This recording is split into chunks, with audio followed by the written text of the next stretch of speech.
Good evening, friends. Again with a video. आज authority में हमारी मीटिंग थी। सबको बताया था कि आईएफएमएस के ऊपर हमारी मीटिंग है आज 12 तारीख को। आज दोपहर को बिल्डर साहब को, अमित जैन जी को और हमें बुलाया था।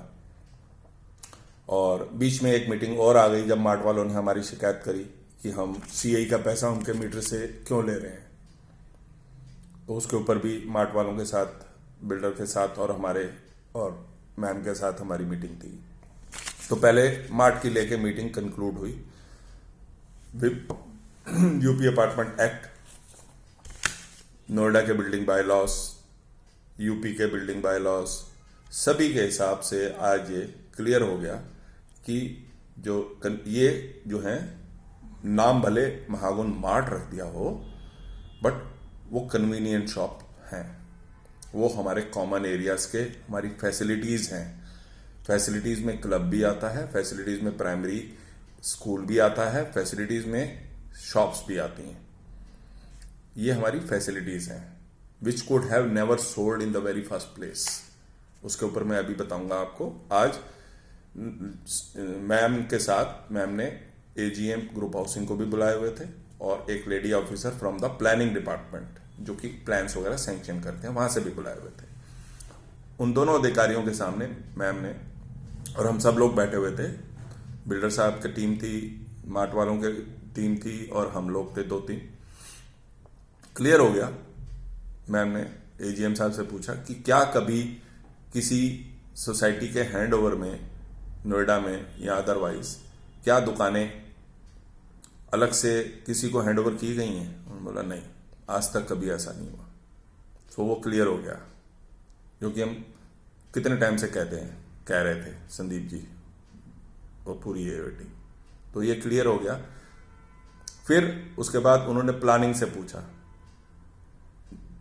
प्लानिंग में उन्होंने पूछा कि दीवार का क्या मसला है। दीवार पे उन्होंने बोला कि yes there is a wall. अब वॉल क्या होगी? वो ग्रिल भी हो सकती है। उन्होंने बोला कि मैंने बोला कि पहले तो वहां पे दीवार ही नहीं थी। उन्होंने बोला कि दीवार लगवा दी, ग्रिल लगवा दी, which is lockable, you can lock it. Noida authority says you can lock it, you can do it. तो उन्होंने क्लियर कर दिया। फिर उनसे सवाल पूछा गया कि क्या इनका इनका स्टेटस। उन्होंने बोले ये सुविधाजनक दुकानें हैं। मार्ट वाले बोले कि नहीं ये कमर्शियल है। उन्होंने बोला हाँ कमर्शियल, जहां पर भी कोई कमर्शियल एक्टिविटी होती है वो कमर्शियल ही कहलाती है, लेकिन ये सुविधाजनक दुकानें हैं। सुविधाजनक मतलब हमारी फैसिलिटीज के लिए दी गई हैं। These are convenient shops. So आपको एक चीज बता दें कि ये पूरा प्रोजेक्ट GH02 महागुन मॉडर्न नाम से जहां पर सोसाइटी बनी है, ये पूरा का पूरा रेजिडेंशियल प्रोजेक्ट है। यहां पर जितने भी नियम लगेंगे वो रेजिडेंशियल के लगेंगे, ना कि मार्ट या स्कूल कोई कमर्शियल अलग से जगह है, नहीं है। ये हमारा ही कॉमन एरिया है। एक बात और समझ लीजिएगा, हमारा प्रोजेक्ट ये सबको मालूम है, सारी नोएडा अधिकारी को मालूम है, लॉ को मालूम है, हमें मालूम है कि 25 एकड़ का हैंडओवर आएगा। 25 एकड़ का टोटल प्रोजेक्ट है ये। If the property is going to be handed over to AOA, there cannot be 21 or 22 acres of handover. It has to be full. One thing is clear. फिर मैंने नोएडा अथॉरिटी मैम के सामने आम्रपाली के आम्रपाली के case में एक बड़ा हिस्टोरिक ऑर्डर आया हुआ है, जुलाई 2019 में आया था, जिसमें अभी आम्रपाली का केस अभी चल रहे हैं। अभी 2 दिन पहले जो उस समय के सीईओ थे, जब नोएडा में धांधली होती थी, सब कुछ होती थी, उस समय के सीईओ को ईडी ने मनी लॉन्ड्रिंग के केस में, जो आम्रपाली वाला कर रहा था, उस केस में दोबारा बुला दिया। मतलब उनको इंक्वायरी में, जांच में शामिल होने के लिए इनवाइट नहीं, मतलब नोटिस किया है। तो मैं आम्रपाली के केस में, सेम कन्वीनियंट शॉप्स के केस में सुप्रीम कोर्ट क्या कहती है।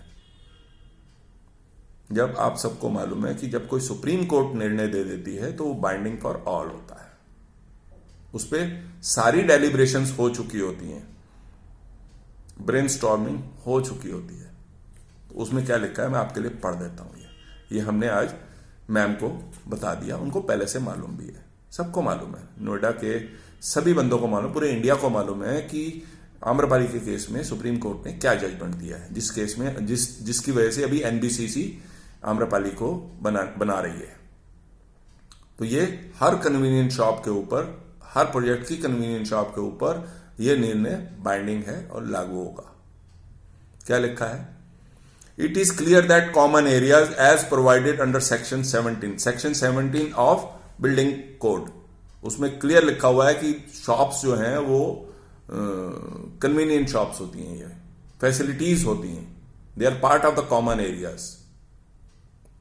उसमें लिखा है under section, it is clear that common areas provided under section 17 ultimately handed over to association of allottees. Association of allottees को वो शॉप्स हैंड ओवर होती हैं। और the authority as the case में भी, अगर मान लो उस केस में कोई लेने वाला नहीं है, उस हैंड ओवर लेने वाला नहीं है, तो उस केस में अथॉरिटी को चली जाती हैं वो शॉप्स। 10, अब ये देखिए 10, एनी सब लीज, अगर कोई सब लीज हुई है, बिल्डर लीज ही है, शॉप ओनर सब लीज ही है, आम्रपाली के केस की ऑर्डर की बात कर रहा हूं मैं।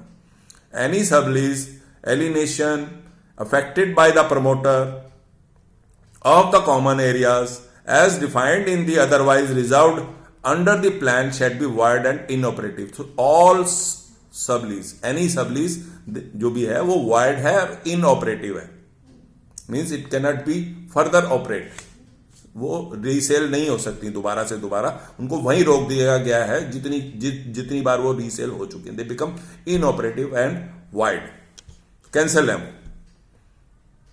क्यों? क्योंकि ये शॉप्स कॉमन एरिया का हिस्सा है। These shop belong to all residents. और इसके ऊपर नोएडा अथॉरिटी ने, आज वो एजीएम साहब ने बोल दिया कि there can not be a separate hand over. फिर इन्होंने बोला कि नहीं, हम कैम जो है वो बिल्डर इकट्ठी करेगा, बिल्डर बिलिंग करेगा मार्ट की कैम के लिए और इसके लिए। तो बिल्डर साहब ने हाथ जोड़ दिए, अमित जैन जी ने हाथ जोड़ दिया कि नो, मैं फैसिलिटीज दे चुका हूं, nothing doing, I am not going to raise a separate invoice for mart shop owners. वो AOA करेगी। So that chapter is also closed. अब मार्ट वाली चैप्टर आज की मीटिंग में यहां पे कंक्लूड हो गया। अब बात, अगली मीटिंग चली, मार्ट वाले लोग चले गए, उसके बाद हमारी मीटिंग कंटिन्यू हुई। Meeting lasted for around 2.5 hours total, जबकि आधे पौने घंटे में मीटिंग कंक्लूड हुई थी। It was an extensive meeting, बहुत लंबे समय तक चली, और मैम ने पूरे 2-2.5 घंटे पार्टिसिपेट किया पूरी मीटिंग में। तो IFMS के ऊपर पूरी राय ये है, मैम की पूरी राय ये है, एक्ट की पूरी राय ये है कि IFMS तो देना पड़ेगा पूरा। अब बिल्डर ने, जब हमने ये बताया कि इन्होंने तो IFMS के पैसे से अपना किसान मुआवजा भी ले लिया है, काट लिया है, तो फिर अल्टीमेटली बिल्डर साहब बोले कि नहीं, मैं किसान मुआवजा तो इसमें से हटा देता हूं। फिर उसके बाद आए कि ये हमारे एरियर्स हैं, तो मैंने उनको बताया कि आपके जो भी एरियर्स हैं ये उस ड्यूरेशन के हैं जब आपका, यानी कि अमित जैन की कंपनी का और हमारा मेंटेनेंस एग्रीमेंट ही एक्सपायर हो गया था। We were not under any obligation to be maintained by you as per the, आप अपने अपने पोजेशन लेटर्स में जो मेंटेनेंस का एग्रीमेंट है, जो कि ये है, जो कि स्टैम्प पेपर पे कर रखा है हम लोगों ने साइन, और बिल्डर ने भी कर रखा है, उसमें क्लियर लिखा हुआ है कि ये एग्रीमेंट मेंटेनेंस का 2 साल का था।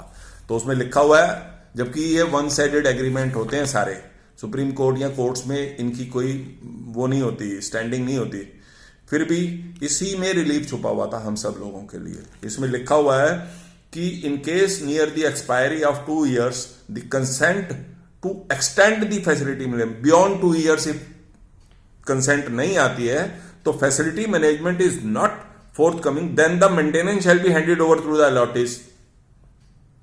तो जब अमित जैन जी को और Mahagun real estate private limited को इस कॉन्ट्रैक्ट, मेंटेनेंस कॉन्ट्रैक्ट 2 साल का था, एग्रीमेंट था, उससे बियॉन्ड हमारे पास से कोई कंसेंट ही नहीं थी, और उस 2 साल के लिए हम सब ने एडवांस कैम, एडवांस CA सब कुछ दे रखा था, तो उसके बाद वो अपनी मर्जी से क्यों मेंटेन करते रहे हमें और लॉस बुक करते रहे, और जबकि लोगों ने उनको पैसे भी नहीं दिए उनके हिसाब से, और 2 साल तक, 2.5 साल तक उन्होंने कोई एरिया नहीं निकाला, कोई बिलिंग नहीं करी। अचानक 4 महीने पहले स्टेटमेंट फ्लोट कर दी, जो कि अमित जैन जी ने आज माना कि जी मैंने 4 महीने पहले स्टेटमेंट दी है। तो मैंने कहा 4 महीने पहले स्टेटमेंट दिए, 3 साल से आपने 3 साल के चार्ज लगा दिए, और 4 महीने पहले स्टेटमेंट लिए वो तो आपने डालने शुरू कर दिए।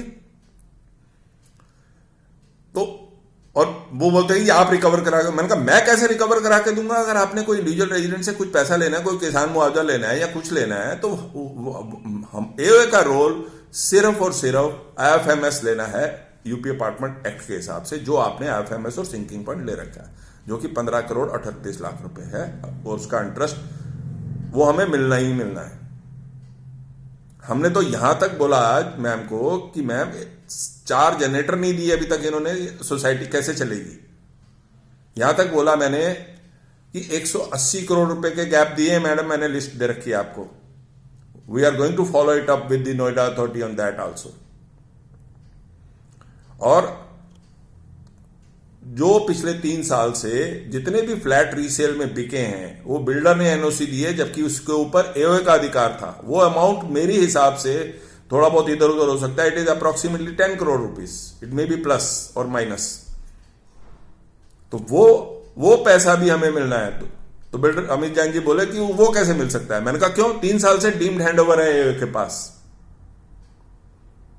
उसमें एक्ट में लिखा हुआ है कि एओए है, वो जिस दिन फॉर्म हो जाती है, जिस दिन रजिस्टर हो जाती है, उसके बाद डीम्ड हैंडओवर होता है। अगर डीम्ड हैंडओवर है, डीम्ड मतलब समझो एक्चुअल हैंडओवर से ज्यादा स्ट्रॉन्ग टर्म है डीम्ड हैंडओवर। एओए बन गई, we are under in a deemed handover stage. तो अगर डीम्ड हैंडओवर है, और बाकी कई सोसाइटीज में हमने देखा है कि एओए स्टार्टेड असर्टिंग इटसेल्फ, और उन्होंने जो बिल्डर ने नोएडा अथॉरिटी ने उनको ट्रांसफर की एनओसी देने का अधिकार दे दिया, जो 0.5% होता है, जबकि बिल्डर लोगों से कम से कम 3 से 4-5% तक एनओसी चार्जेस लेता रहा, जो कि करोड़ों रुपए में है। मैंने कहा हमारा उस पर भी राइट है। तो ultimately Noida authority is not living, उन्होंने बोल दिया कि there can not be complete handover can not be completed without payment of IFMS and sinking fund. ये क्लियर बोल दिया उन्होंने। मार्ट का भी क्लियर कर दिया कि mart is very much part of our project and AO is fully authorised to handle it, manage it. तो मैं अब आपको यह बताना चाहता हूं कि अगली कभी भी 1 या 2 मीटिंग हो, तो आप में से 1, 2, 4 लोग जो भी चलना चाहें, देखिए कि हम कैसे परस्यू करते हैं, कितनी स्ट्रांगली प्लीड करते हैं, कितनी कागज और कितने कानून और कितने एक्ट लेके जाते हैं, कितने प्रेसिडेंस लेके जाते हैं, जो पिछली कोर्ट्स में कई सोसाइटीज को ऑर्डर हो रखे हैं। आपको मालूम चलेगा कि ये जो है वाकई में ये कोई सेल्फ अप्रेजल के लिए नहीं है, दीज आर हार्ड फैक्ट्स। आप खुद जाके देख सकते हैं। चले मेरे साथ नेक्स्ट मीटिंग में कभी भी, क्योंकि ये फॉलोअप चलेगा। अभी जिस बिल्डर ने 3 साल से या 6 महीने तक यहाँ पे लास्ट स्टेजेस में आके, तो यहाँ पे 2,000 5,000 रुपए भी नहीं छोड़ रहा था शाम को, इतना बड़ा बिल्डर, उस बिल्डर से पैसे आईएफएमएस के निकलवाना मुश्किल जरूर है, लेकिन हमें मुश्किल काम ही करना आता है। We need your support and we will never let you down. Thank you very much.